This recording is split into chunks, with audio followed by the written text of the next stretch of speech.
บ่ได้แล้วเมียคนนี้หาแรงหาไอ้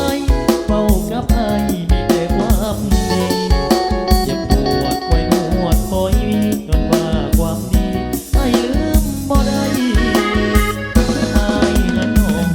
สุดปรารถนาคือเว้ามาเทียบสองคนเจ้าเสียเมียเก่าเอาเรื่องเอาใจตั้งน้ำปล่อยดากับพ่อสิว่าอายสิไป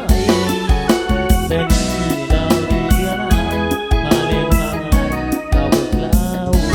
เอาได้ความรวยความสาวพอเจ้ายังน้อย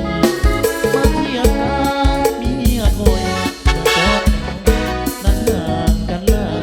ยถ้าจะพบกันเดือนและวันนั้นคงจะได้ถ้าจากบ้านย้ายให้ปากบ่ได้ขอโทษเด้อนาง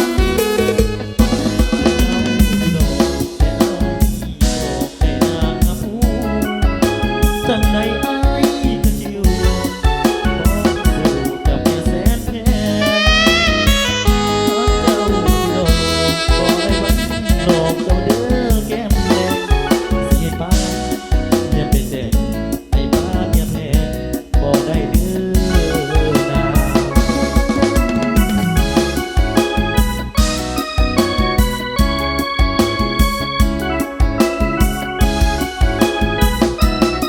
อาจจะเกิดเป็นเด้อ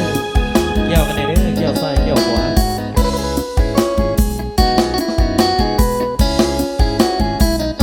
เอาได้ความสวยความสาวพอเจ้ายังน้อยมาเทียบกันเมียก่อนจะโตกันนั้นห่างกันหลายถ้าจะพบกันเดือนและวันนั้นคงจะได้ถ้าจะให้พาเมียอายให้ปากบ่ได้ขอโทษเด้อนางหากเจ้าอยู่ดอกแต่อายบอกให้นางมาพูดจังใดอายก็สิอยู่สิขอสู้กับเมียแสนแพงหากเจ้าอยู่ดอกบ่ได้วันดอกเจ้าเด้อแก้มแดงสิป้าเมียเป็นแดงอายป้าเมียแพงบ่ได้เด้อนางเอาเนาะผมก็ใจละลายเด้อเนาะ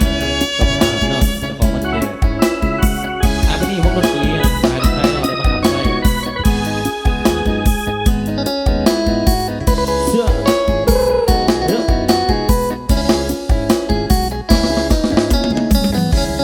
ผมขอบใจหลายๆเด้อพี่น้องเด้อขอบใจทางมือคีย์บอร์ดเนาะ